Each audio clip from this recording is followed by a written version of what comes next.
Hi everyone, this is Jim and welcome back to my YouTube channel. Ito na nga post ni Tony Aviles na nirepost ni Barbie Forteza.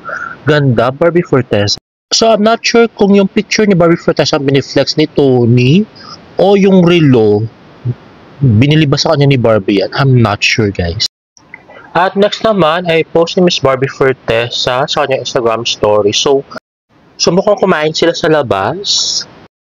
At next ay post ni Direct Mark de la Cruz, taping and editing at the same time for Beauty Empire.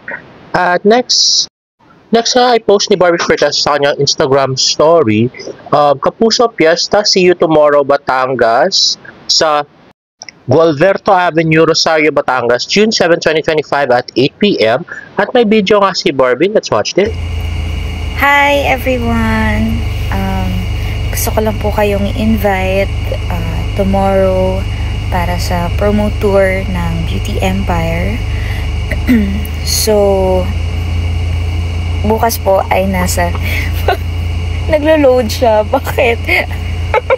So, tomorrow po ng 8 p.m. alas 8 ng gabi will be at the Gualberto Avenue in Rosario, Batangas.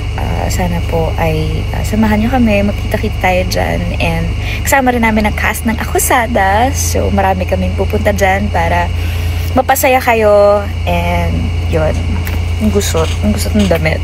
So ayan, nandito ko ngayon sa taping, kaya ayan, bukas I'll see you all there. I love you, hope you have a good day today. Ay, na very cute Miss Barbie Forteza na parang walang makeup, no? at parang medyo pa-bebe yung video niya, no? Pa-sweet na na pa-bebe. I'll see you all there. I love you. Hope you have a good day today. O, diba? Cute. Next naman, post ng GMA, Public Affairs. Ang gandang walang inuurungan, kilalanin si Barbie Forteza bilang Norinat Poso, ang CEO ng Halina Beauty. Abangan ng Beauty Empire sa June 16 sa View at July 7 sa GMA. Ayan na, pretty Miss Barbie Forteza. Napakute-cute lang. Yan na nga, napansin ko kay Barbie, mahilig siyang mag-tank ngayon. Ayan na nga, change outfit siya. Ubing-ubi si Barbie. Napaka-pretty. At next na ay tweet ni May na hanap sa baul, #Barda. Let's watch this.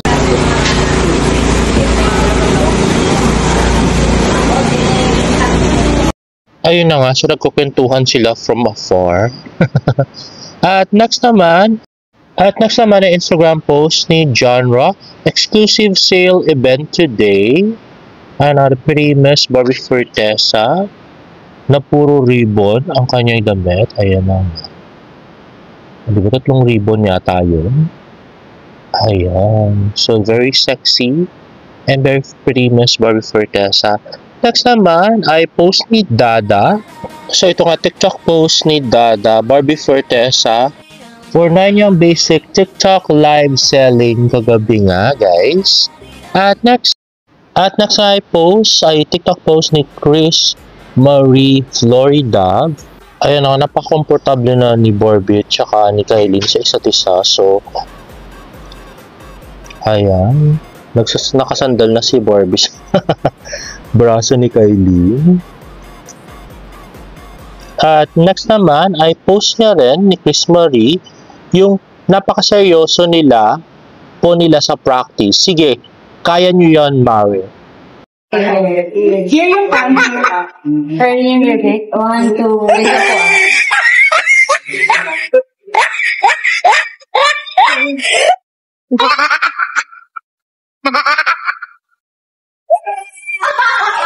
Hindi maaangat.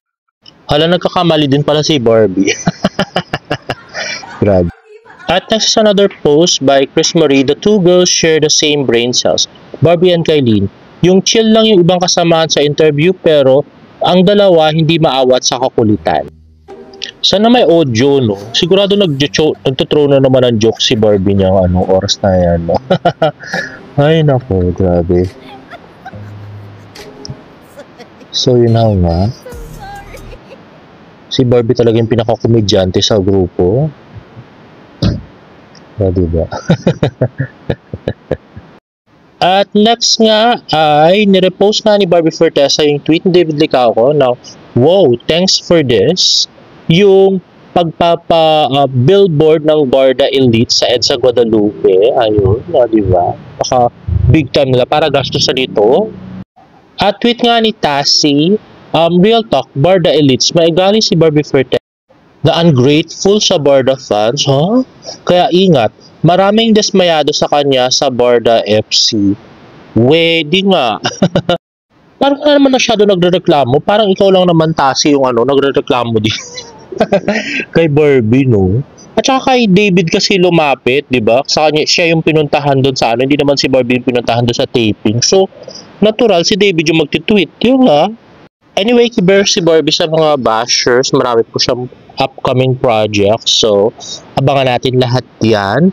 At ang bagong chismis nga ay baka raw i-pair daw siya kay Anthony Constantino, yung bago sa Sparkle Artist Center. So, hindi pa alam kung movie o teleserye. Pero, sana naman after No Moments of Love, magkaroon naman ng teleserye ulit yung Barda, no? Bakit naghahanap na naman ng bagong partner kay Barbie? Ano ba yan, Jimmy?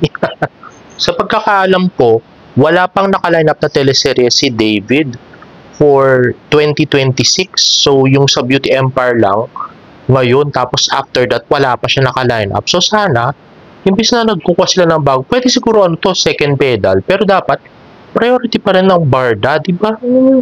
Ginagawa ng GMA, nakakainis. Anyway guys, if you like this video, please give it a thumbs up. And please subscribe to my YouTube channel for more Barda updates. See you in my next vlog. Bye!